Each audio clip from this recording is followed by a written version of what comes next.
Bos días, amiguiños. Hoxe vou vos contar unha historia moi interesante dunha hipopótama que se chama Chocolata. Eran as 5 en punto da tarde. Todo estaba en calma. Chocolata tomaba o seu baño diario na lagoa e Teófilo escoitaba no vento as conversas do día.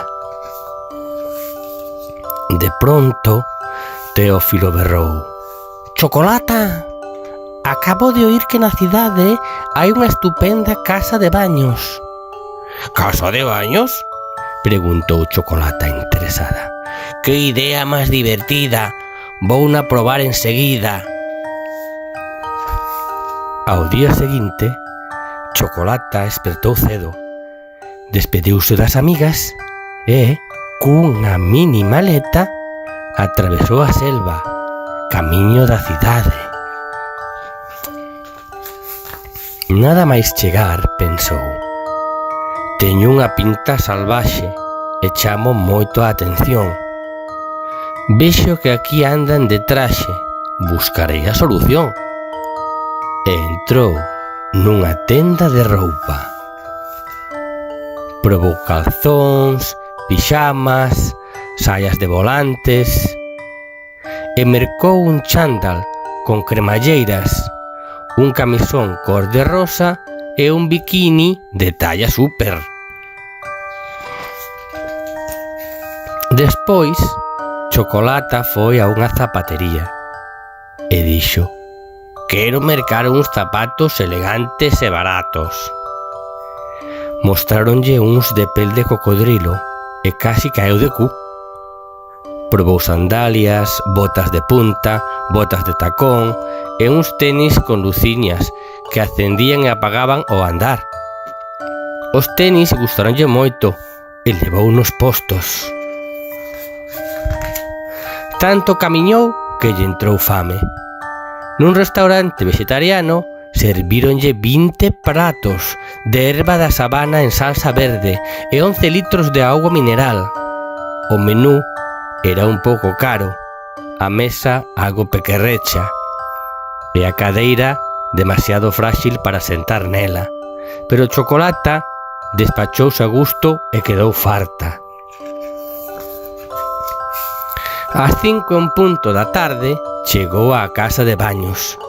A bañeira era un pouco estreita, o bikini algo xusto e a auga demasiado escasa para mergullarse.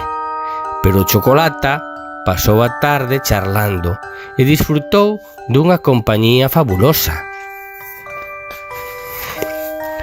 Ao salir do baño, Chocolata pensou en mercar un agasallo para Teófilo e buscou unha librería.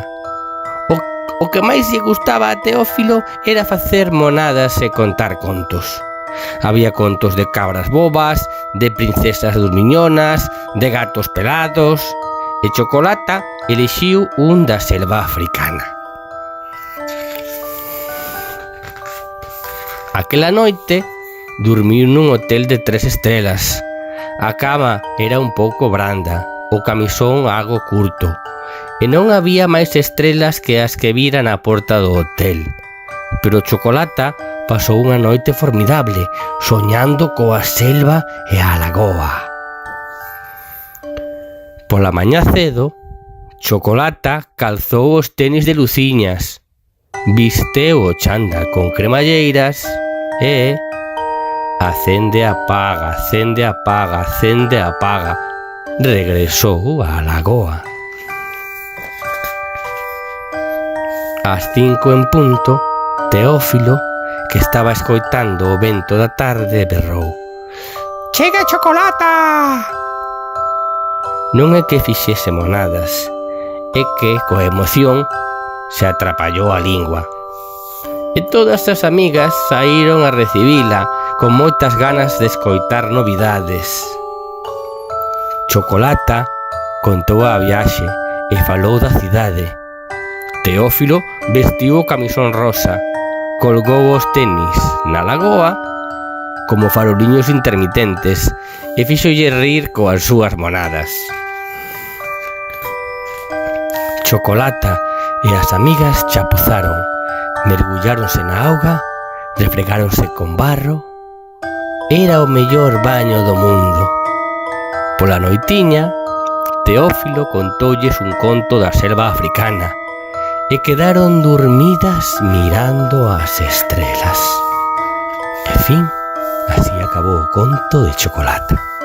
Ata logo, amiguiños.